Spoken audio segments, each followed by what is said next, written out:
Hi friends, welcome back to my channel. ఈరోజు మీరు ఈ సీరియల్లో ఏం జరిగిందో తెలుసుకోవాలి అనుకుంటున్నారా? అయితే వెంటనే మనం సీరియల్లోకి వెళ్ళిపోదాం.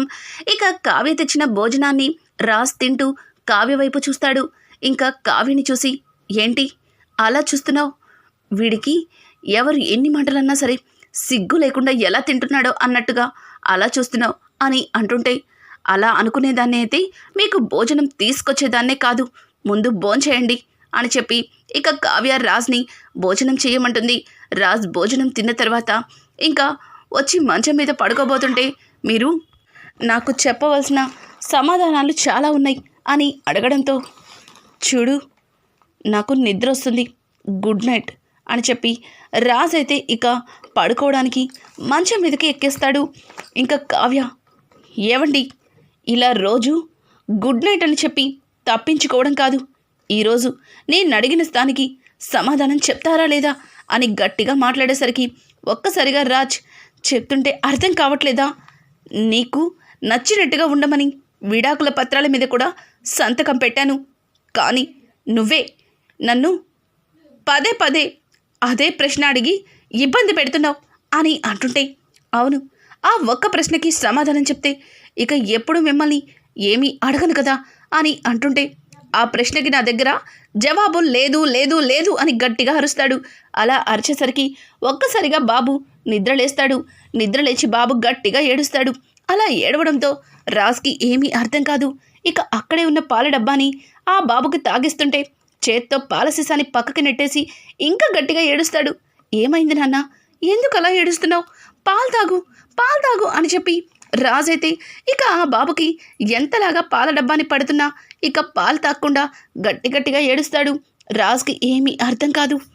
ఇక ఇంతలో కావ్య అయితే, మీ కడుపు నింపుకుంటే సరిపోదు, వాడికి కూడా కడుపు నిండా పెట్టాలి అని అంటుంటే, అందుకే కదా పాలు పడుతున్నాను, కానీ వాడు ఎందుకనో పాలు తాగటం లేదు అని చెప్పడంతో, వాడేమీ ఇంకా నెల పిల్లాడు కాదు, వాడికి రోజు రోజుకి నెలలు పెరుగుతున్నాయి, అంటే వాడి వయసు కూడా పెరుగుతుంది కదా, ఉత్త పాలతోనే వాడి కడుపు నిండిపోదు, వాడికి కూడా ఉగ్గు పెట్టాలి అని చెప్పడంతో, ఏంటి ఉగ్గ? ఉగ్గంటే ఏంటి? అది ఎలా ఉంటుంది? ఎక్కడ దొరుకుతుంది? చెప్పు, ఇప్పుడే దాన్ని తీసుకొస్తాను అని అంటుంటే, ఎక్కడికి వెళ్ళి తీసుకొస్తారు? ముందు బాబుని ఊరడించండి, అదేదో నేను తీసుకొస్తానులే అని చెప్పి ఇక కావ్య బయటికి వెళ్తుంది. కిచెన్లో చూస్తే కిచెన్లో ఉగ్గు తయారు చేయడానికి ఏవీ కూడా ఉండవు. ఇంతలో కళ్యాణ్ వచ్చి, వదినా ఏమైంది, ఈ టైంలో కిచెన్లో చూస్తున్నారు అని అనడంతో, బాబు బాగా ఏడుస్తున్నాడు, ఉగ్గు తయారు చేద్దామంటే కిచెన్లో దానికి కావలసిన సామాగ్రి లేదు అని చెప్పడంతో, రెండోదిన నేను తీసుకెళ్తాను, ఇప్పుడు మార్కెట్లో అన్నీ దొరుకుతున్నాయి, వెళ్ళి అదేదో తీసుకొద్దాం అని చెప్పి ఇక కళ్యాణ్ అయితే కావ్యని తీసుకొని ఇక మార్కెట్కి బయలుదేరుతాడు. కళ్యాణ్ అయితే, వదిన ఆ బాబు నీ బాబు కాదు, పైగా అన్నయ్య తన కొడుకుని తీసుకొచ్చాడు, నీకు ఆ బాబు మీద కోపం లేదా అని చెప్పడంతో, చూడండి కవిగారు, మీరు కూడా అందరిలానే మీ అన్నయ్య తప్పు చేశాడని నమ్ముతున్నారా? నేనైతే అస్సలు నమ్మటం లేదు. కావాలనే ఆయన నాకు ఎక్కడ సమాధానం చెప్పవలసి వస్తుందా అని తప్పించుకోవడానికి ఇదిగో ఈ బాబుని తీసుకొచ్చి ఇక్కడ ఇంట్లో అందరి దగ్గర ఆ బాబుకి తండ్రిని అన్న ఒక అబద్ధాన్ని నిజంలా చూపిస్తున్నారు. ఏదో ఒకరోజు నిజం బయటపడుతుంది, కానీ అంతవరకైనా సరే ఆ బాబుని మనం జాగ్రత్తగా చూసుకోవాలి కదా. మీ అన్నయ్య మీద కోపంతో ఆ పసివాడి కడుపు మార్చలేం కదా అని చెప్పి ఇక కావ్య మాట్లాడడంతో, కళ్యాణ్ అయితే, వదిన నిజంగా మీరు చాలా మంచివారు, మీ మనసు చాలా గొప్పది అని చెప్పి ఇంకా కళ్యాణ్ అంటుంటాడు. ఇక ఇంతలో ఇంట్లో వాళ్ళందరూ కూడా బాబు ఏడుపుకి నిద్రపోలేక ఒక్కసారిగా లేచి, ఏంటి గోల, అసలు రాజ్ ఏం చేస్తున్నాడు అని చెప్పి రుద్రాణి అయితే ఇంట్లో అందరితో మాట్లాడుతుంది. ఇంతలో అనామిక అయితే, అత్తయ్య కళ్యాణ్ కావ్యక్కని తీసుకుని ఈ టైంలో ఎక్కడికో వెళ్ళారు, కనీసం ఎక్కడికి వెళ్ళింది కూడా నాకు చెప్పలేదు అని చెప్పడంతో, ఏంటి కళ్యాణ్ కావ్య బయటికి వెళ్ళారా, ఎక్కడికి వెళ్ళారో కూడా చెప్పలేదా అని చెప్పి అపర్ణ ఆశ్చర్యంగా అడుగుతుంది. ఇంతలో మార్కెట్కి వెళ్ళిన వాళ్ళు ఇద్దరు కూడా ఇంటికి రానే వస్తారు. వాళ్ళిద్దరిని చూసిన అనామిక అయితే, నీ కంటికి మా ఆయన ఏమన్నా డ్రైవర్లా కనిపిస్తున్నాడా? వెళ్ళాలనుకుంటే ఒక్కదానివే వెళ్ళవలసింది, కానీ మా ఆయన ఎందుకు తీసుకెళ్ళావు అని చెప్పి ఇక అనామిక అయితే కావ్యని నిలదీస్తుంటుంది. కావ్య, చూడు అనామిక, నేనేమీ తప్పు చేయలేదు.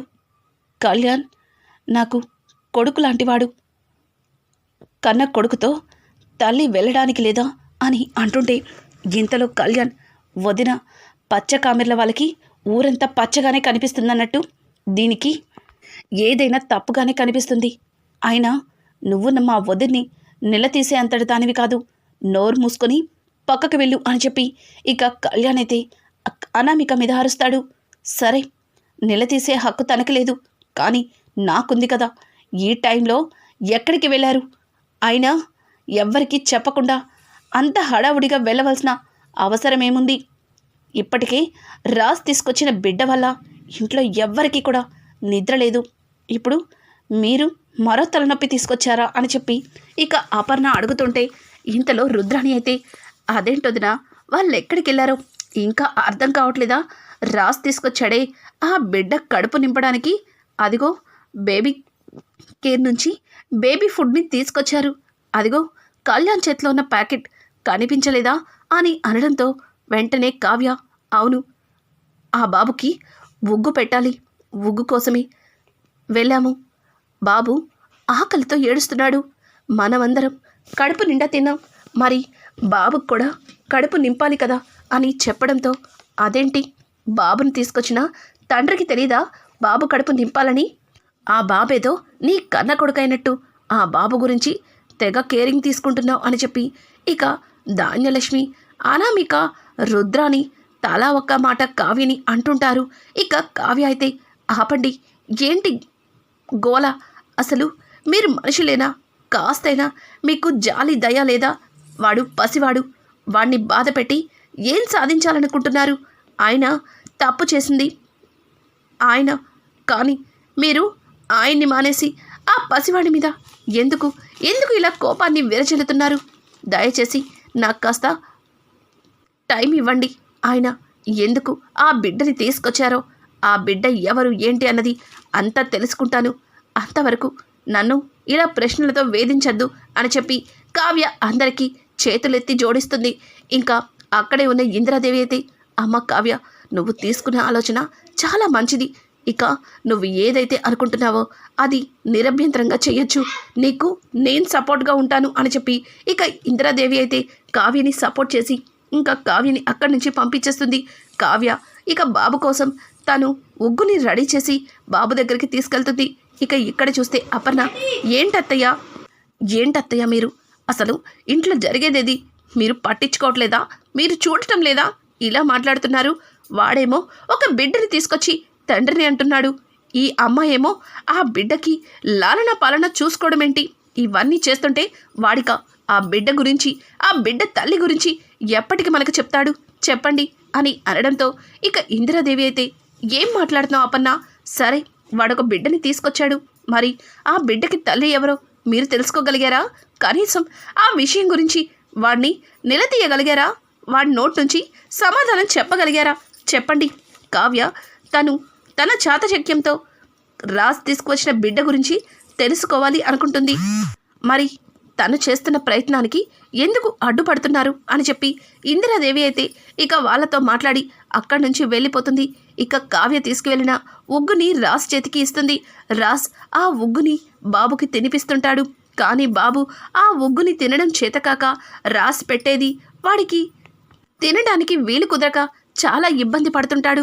ఇక కావ్య అయితే, ఏవండి, పిల్లల్ని కనేస్తే సరిపోదు, ఆ పిల్లల్ని ఎలా పెంచాలో, వాళ్ళకి ఎలా లాలన పాలన చూసుకోవాలో అది కూడా తెలుసుకోవాలి.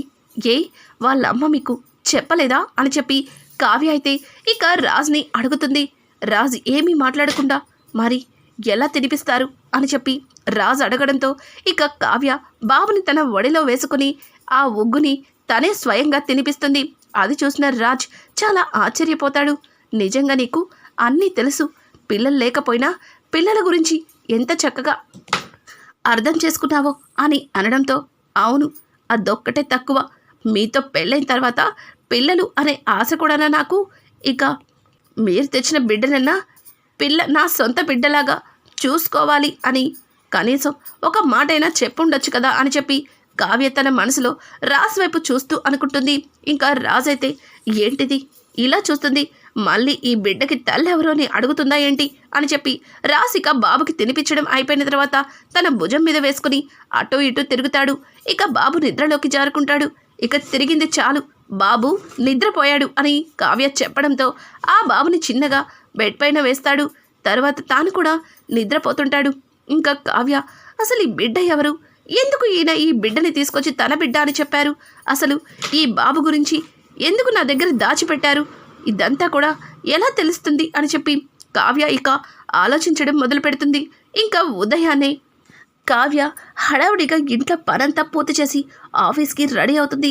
కావ్యని చూసిన కుటుంబం మొత్తం ఇదేంటి కావ్య ఆఫీస్కి వెళ్తుంది, ఇప్పుడు కావ్యతో పాటు రాజ్ కూడా ఆఫీస్కి వెళ్ళాలి కదా, మరి ఆ బాబెలా అని చెప్పి అనామిక అలాగే రుద్రాని ఇద్దరు కూడా చెప్పుకుంటూ ఉంటారు. కానీ బాబుని కూడా తనతో పాటు ఆఫీస్కి సిద్ధం చేస్తాడు రాజ్ అయితే. ఇంకా అది చూసిన కావ్య, ఏంటి బాబుని తీసుకుని ఆఫీస్కి బయలుదేరారా, ఆఫీస్లో వర్క్ చేయాలనే ఉందా మీకు అని చెప్పి కావ్య అడగడంతో ఇక రాజ్ అయితే, మరి ఏం చేయమంటావు, ఈ బాబుని ఎక్కడుంచమంటావు అని అడగడంతో, అందుకే అడుగుతున్నాను, ఈ బాబుకి తల్లి ఎక్కడుంది, ఆ తల్లి దగ్గర బిడ్డ ఉంటే తల్లికి మంచిది, అలాగే బిడ్డకి మంచిది. ఇక మగవాళ్ళు ఆఫీస్లో పని చూసుకోవాలి, ఆడవాళ్ళు ఇల్లు పిల్లల్ని చక్కబెట్టాలి, అంతేగాని అంతా నేనే చూసుకుంటానని ఇలా ఓ బిడ్డని తీసుకొచ్చి ఇలా అందరి మధ్యలో పెట్టి ఇలా ఘోరంగా మాటలు పడ్డానికి మీకేమనిపించట్లేదేమో, అవి వింటున్నా చూస్తున్నా నాకు ఎంతో ఇబ్బందిగా ఉంది. అయినా ఎంతో ఇదిగా ఉంటారు కదా మీ స్నేహితులు, మరి కనీసం మీ ఫ్రెండ్ శ్వేతన్నా చెప్పలేదా ఇది తప్పని అని చెప్పి కావ్య ఉన్నట్టుండి శ్వేత తనకి గుర్తొస్తుంది. ఇక శ్వేతని అసలు ఈ బిడ్డ ఎలా వచ్చిందో అడగాలని చెప్పి కావ్య శ్వేత దగ్గరికి వెళ్ళాలని నిర్ణయం తీసుకుంటుంది. ఇంకా ఇంట్లో అత్తయ్యతో అందరితో, అత్తయ్య గారు నేను ఆఫీస్కి బయలుదేరుతాను అని చెప్పి ఇక కావ్య ఆఫీస్కి అయితే బయలుదేరుతుంది. ఆఫీస్కి వెళ్ళిన కావ్యకి ఇక ఒక గుండె పగిలే నిజమే ఎదురవుతుంది. ఎందుకంటే ఆఫీస్లో శ్వేతతో పాటు రేఖ కనిపిస్తుంది. రేఖని చూసిన కావ్యకి నోటి నుంచి మాట రాదు. రేఖ, నువ్వేంటిక్కడ, నువ్వు అబ్రాడ్లో కదా ఉండాలి, ఇక్కడేంటి ఉన్నావు అని అడగడంతో ఇక రేఖ అయితే ఒక్కసారిగా కావ్యని హక్ చేసుకుని బోరున ఏడ్చేస్తుంది. ఇంకా శ్వేత అయితే అది అని చెప్పి ఏదో చెప్పడానికి ప్రయత్నిస్తుంటే ఇంతలో రాజ్ అక్కడికి వచ్చి శ్వేత అని గట్టిగా అరుస్తాడు. ఇక శ్వేత అయితే, అది రాజ్, కావ్యతో నా నిజం చెప్పుండాల్సింది అని శ్వేత అంటుంటే ఇక రాజ్ అయితే, చెప్తాను, అంతా చెప్తాను, ఎన్ని రోజులు ఈ బిడ్డకి తల్లెవరు అని నువ్వు నన్ను చాలా ప్రశ్నించావు కదా, ఇప్పుడు చెప్తున్నాను, ఇదిగో ఈ బిడ్డకి తల్లి ఈ రేఖనే అని చెప్పి రాజ్ అయితే కావ్యకి గుండె పగిలే నిజాన్నే చెప్తాడు.